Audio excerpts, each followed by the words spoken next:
The markets are closed, but the business stories are just heating up. Hello, I'm Gerg Cahiles sitting in for Mai Rodriguez. Catch up with us on Business Brief.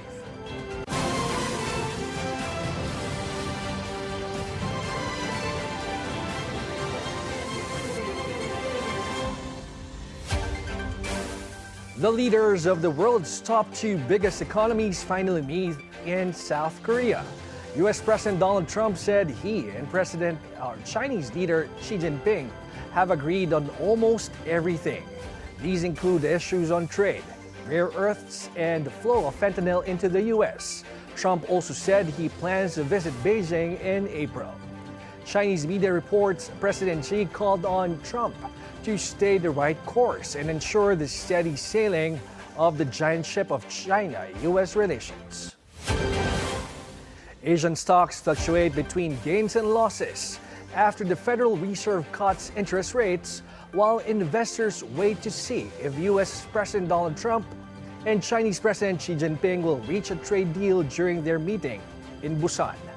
Japan's Nikkei 225, Singapore's Straits Times, and Australia's ASX 200 trade in the red, while Hong Kong's Hang Seng, South Korea's Kospi, and China's Shanghai Composite trade in the green. In the currency market, the US dollar's gains against the South Korean won and the Thai baht. It holds steady against the Japanese yen and the Hong Kong dollar, but slips against the Singapore dollar. Meanwhile, the Australian dollar strengthens against the US dollar. In commodities, gold slips more than 0.5%, while oil prices edge lower. In cryptocurrencies, Bitcoin falls 1.5% and Ethereum drops over 2%. An economist says inflation will still remain below the BSP's target range of 2 to 4% in 2025, as the Bangko Sentral ng Pilipinas releases its October forecast. Paulo Barcelon joins us live on the line for the details. Paulo, go ahead. Gerg RCBC Chief Economist Michael Ricafort expects inflation in October 2025 to settle at 1.8% and to average 1.7% for the full year, still below the Bangko Central's target range of 2 to 4%. Ricafort says inflation may stay relatively mild until early next year, hovering slightly below 2% before inching up to around 2 to 3% from March to December 2026. He points out that the low base effect and the recent series of wage hikes, particularly the 50 peso increase in Metro Manila's minimum wage, could push prices slightly higher in the coming months. But for now, lower rice prices, thanks to reduced import tariffs and the maximum suggested retail price on rice and meat, continue to help keep inflation in check. Ricafort adds the global oil prices and peso-dollar exchange rate, now hovering near record highs, remain possible risks that could influence future price trends. He also notes that recent weather disturbances and a possible short-lived La Nina could cause temporary spikes in food prices. Still, Ricafort says overall inflation is likely to remain benign, which could support possible policy rate cuts by the BSP in line with expected rate moves by the U.S. Federal Reserve. The Bangko Sentral ng Pilipinas says inflation for October may range from 1.4 to 2.2%, slightly lower than last month's 1.5 to 2.2% forecast. The central bank says this may be due to rising costs of rice, fish, vegetables, and electricity, as well as a weaker peso versus the dollar. However, the BSP adds that lower prices of oil, meat, and fruits can help offset inflation effects. Gerg. Well, thank you for that report, Paulo Barcelon. Senator Rodante Marcoleta denies any involvement in the questionable affidavit of flood control whistleblower Orly Guteza. Speaking on BNC's spokes, Marcoleta said those who prepare the document are the ones who should be questioned. If we can at least waste our precious time discussing this, you will have to believe and assume that Guteza has the power to go to one office, get the notarial stamp of whoever is notarizing there, secure the dry seal, and then look for the last entry of the book of the notarial register or the registry para makuha mo yung document number, the page number, and the book number, and then sasainan ni Guteza.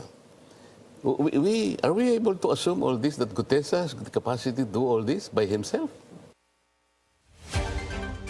Marcoleta presented Guteza as a surprise witness during the September 25 Senate Blue Ribbon Committee hearing. Guteza said he delivered suitcases filled with cash to the homes of former Speaker Martin Romualdez and former lawmaker Zaldi Co. Meanwhile, the Philippine Navy says Guteza is not under the protection of the Marine Corps. The Public Works Department has formed a technical working group composed of independent experts. Their task to evaluate all flood control projects planned for the 2027 national budget. Public Works Secretary Vince Dizon said this initiative will help the agency address the widespread corruption in flood control infrastructure planning. Dizon added that flood control projects must be approved by the group before it gets funding in the 2027 budget. The panel includes Project NOAA's Mahar Lagmay, Guillermo Tabios III from the UP Institute of Civil Engineering, and Environment Department Undersecretary Carlo Primo David, who heads the Water Resources Management Office. All the 24 senators have now released their statements of assets, liabilities, and net worth, showing billion peso fortunes for some and renewing public questions about transparency and accountability. Senator Mark Villar topped the list as the richest member of the 20th Congress with a net worth of 1.26 billion pesos, followed by Senator Rafi Tulfo at 1.05 billion pesos. Senator Francis Escudero reported the lowest net worth at 18.8 million pesos. Senator Amy Marcos, the president's sister, declared 164.9 million pesos, mostly from inherited properties. Several members of the minority bloc also agreed to full public disclosure through the Senate Secretary, including Senator Alan Cayetano, Senator Marcoleta, and Senator Christopher Go. The publication marks a step towards openness, but many Filipinos' real test is whether these disclosures truly reflect the full picture of public wealth. Former Agriculture Secretary Leonardo Montemayor says more preparations are needed to implement the Sagip Saka Act. In an interview with At the Forefront, Montemayor said government agencies that will purchase agricultural products must have storage facilities. Small and independent farmers outside of cooperatives may also encounter challenges as they venture into entrepreneurship. But he welcomes Marcos's order to fully implement the law, which was passed 6 years ago, as it could provide much needed aid to farmers. Before you embark on a program like this, which is commendable, you have to ensure that the agencies that will be involved in it are properly capacitated to do that. We're taking a short break. More stories are up next. You're watching Business Brief.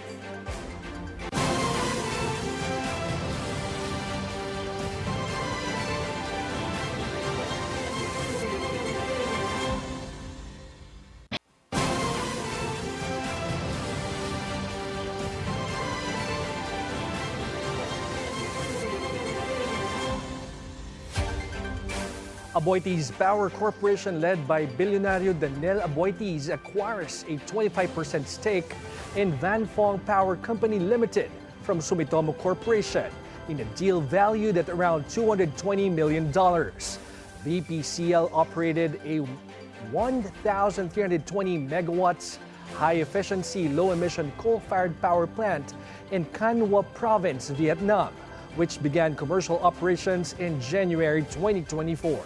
The plant ran under a 25-year power purchase agreement with Vietnam Electricity and was designed to supply roughly 8.5 billion kilowatt-hour annually, or about 4% of the country's gross power generation. It was also the largest foreign invested project in the Vanfong Special Economic Zone. Century Properties Group's First Park Homes invests 8.39 billion pesos to build more than 13,000 new homes across the country. The projects, covering over 13,150 units, aim to help address the Philippines' housing backlog and are set for implementation before the end of 2025. The new homes will rise in 9 locations nationwide, including Luzon areas such as Santo Tomas and Magalang East. First Build, the company's in-house construction arm, and partner Megawide Construction will lead the development using advanced precast and cast-in-place building systems to ensure speed, quality, and efficiency. Since its founding in 2017, First was awarded more than 29,000 units for construction, with over 15,000 already completed. The company remains committed to providing affordable, high-quality homes for Filipino families and expanding its footprint nationwide. Ayala Land Logistics Holdings Corporation, subsidiary of Ayala Land Incorporated, reports consolidated revenues of 2.6 billion pesos for the first 9 months of 2025. In its disclosure, the company says net income reaches 81 million pesos for the same period. Ayala Land Logistics says the modest performance reflects slower industrial lot take-up and the ongoing stabilization of newly completed and acquired assets. As online betting spreads nationwide, the Philippine Charity Sweepstakes Office is moving to protect legitimate players and tighten regulations. The agency is stepping up its fight against illegal online lotteries while aligning its operations with global best practices from the world's leading lottery organizations. Paulo Barcelon has the details. The PCSO hosted over 200 foreign delegates to the Asia-Pacific Lottery Conference in Parañaque City Wednesday. Among those discussed were how lottery businesses are adapting to the digital era. And while the PCSO says it's yet to fully digitize its lottery services, General Manager Mel Robles says the agency has implemented stricter checks and verification for its lotto outlets. When in doubt, the tellers are trained to challenge the bettor to show proof. And I agree, anonymity is lost with online because you have to register, as Robert said. Allwyn Group CEO Robert Vatal also attended the conference as a representative of one of the biggest lottery and gambling companies in Europe. Vatal noted that one of the key factors that help the PCSO and lottery businesses is that the PCSO operates both as regulator and operator, and that it can take swift action to protect its customers. If you do not have a license, anything is illegal and you are prepared to enforce it. And the way how to enforce it is through 3 ways. One is advertising, the second one is IP blocking, and the third one is payment blocking. Robles also doubled down on its responsible gaming campaign, urging Lotto fans to know when to stop. We always make the point to announce that gaming is for fun. No? When does it become irresponsible gaming? And we tell people that when you deviate now from your normal life, it becomes destructive. The PCSO also announced that for its 91st anniversary on October 30th, pot prizes for the Grand Lotto 655 and Ultra Lotto 658 will cap at 91 million pesos. Paulo Barcelon, Bilyonaryo News Channel. BXP Energy Corporation reports a core net loss of 32.8 million pesos for the first 9 months of 2025. In its disclosure, the company said this was nearly double the 17.8 million peso loss recorded a year ago. It explained that weaker crude prices and lower output from its Gallup field weighed on performance. We're taking another breather, a look at how Philippine shares did today when we return. Stay tuned.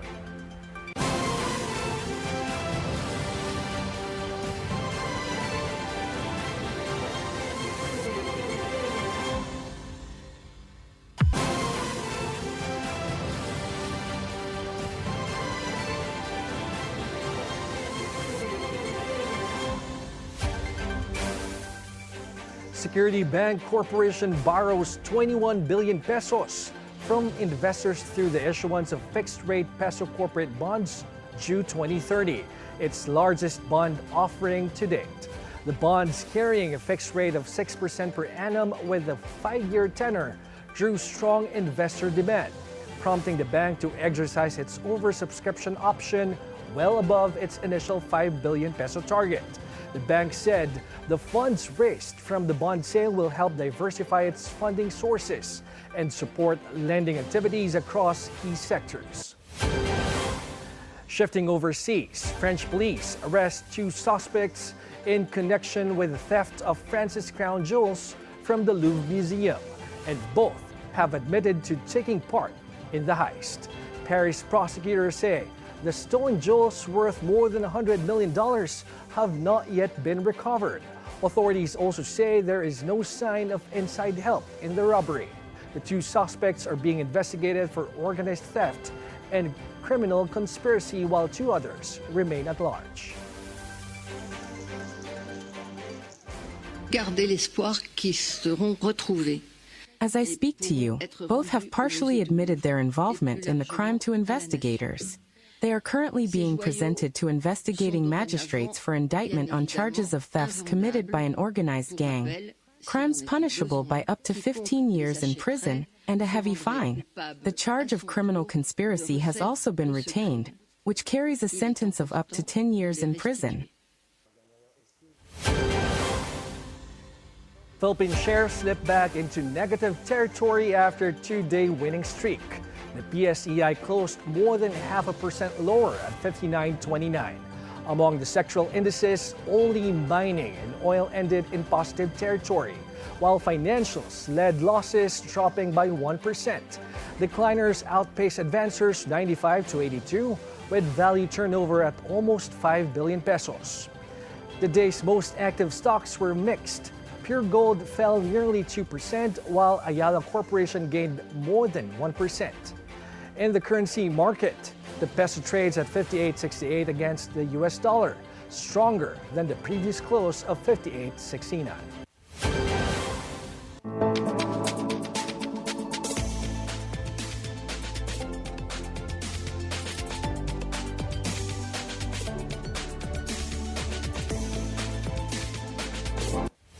That's a wrap for today's Business Brief. I'm Gerg Cahiles. Join us again tomorrow as we bring you the stories that help you plan your next big, bold moves in business. Only here on the Bilyonaryo News Channel.